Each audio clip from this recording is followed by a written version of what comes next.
Oh, it's chilly today in London. That's why I got my jumper on. Alright, family's up north. I don't know what I'm doing right now. I'm gonna stop.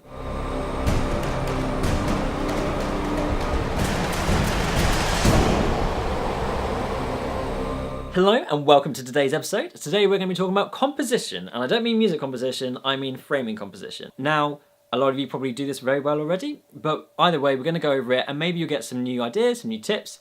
Let's see what happens. So before I begin, composition is crucial. If you can't compose a film, you're going to get screwed over. And moreover, you need to be composing the right shot for the right type of film. As a very quick example, if you're shooting an interview, don't go creative shooting negative thirds. Frame it as you should, that's what the client wants. But thinking a bit more creatively about our own project, let's dive into the Norfolk film, see what happened, and why I chose to frame things the way I did. Norfolk film. Now, I spoke a little bit about this in the shot selection video I did the other day, but the overall theme for the video was to not show things, was to frame things by thinking, what do I want to not show rather than what do I want to show? Which is why a lot of the framing is hidden behind objects, or there's a lot of space, a lot of headspace. It's an intentional decision for a purpose, and compositionally you should be thinking about the motive. What does this framing say about the character? So let's start from the beginning, as we do the other video, and work our way through. Okay, so shot number one, I actually really like this framing because it does exactly what I wanted it to. I've centered frame my lovely mother, and I've left lots of headspace. What it does is it makes her small in the frame and leaves a lot of intrigue about the location. It doesn't tell you much about the character, and yet you see a bit of where we are. This is the sort of framing that doesn't work all the time, and you have to know when to use it. If you leave a lot of headspace on the wrong job, it's not going to work. So don't just think stylistically what do you want to achieve, but think what is the purpose and the motive. Shot number two is again a very different type of composition, all because I'm trying to hide something here. That's why in this case I am prepared to use negative thirds, because I don't want the audience to know too much. I want that sense of who is this person and where are we? It's very much kind of hiding things from the viewer. A crucial element of composition though is understanding camera movement and how the two are linked. You're more than likely going to be moving at least with pan or tilt or tracking or dolly, whatever. You're going to be moving the camera in some way. Understanding why and how you're moving the camera is incredibly important. There's no point having a dolly shot if it's the wrong shot. And equally, sometimes you might have a tripod shot where actually movement will help. Movement here gives the film a bit of life, it gives the film a bit of energy. And it's got that sense of we're in the wild, things are in their natural element. Nature doesn't really tend to stand still. And that's why I think this shot works so well.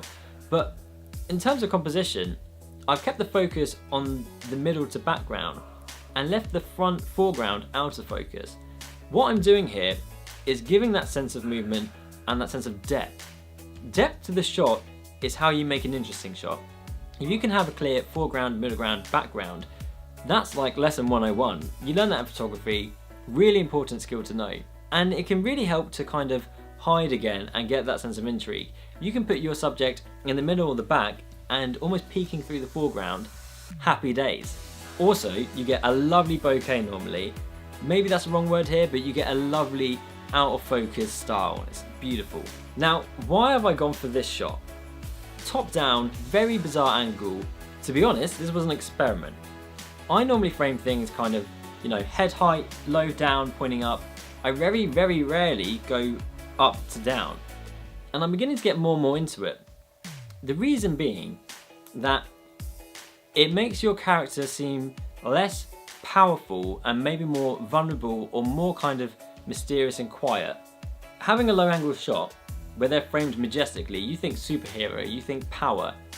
When you think of someone from top down, they're often the smaller one in the equation, and that works really well in these kind of films where the landscape can take over. Okay, let's stop and talk about this shot here. Now, again, what I've done is I've kept something in the foreground, and what that does, like I said before, gives you depth, and the scale, obviously, it's a lot bigger closer up. So here, I've got both my mum as a subject in the background, but something obscuring her slightly in the foreground. it just gives your image that little bit more intrigue.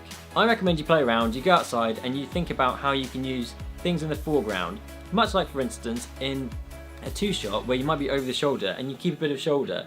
It just gives you that scale.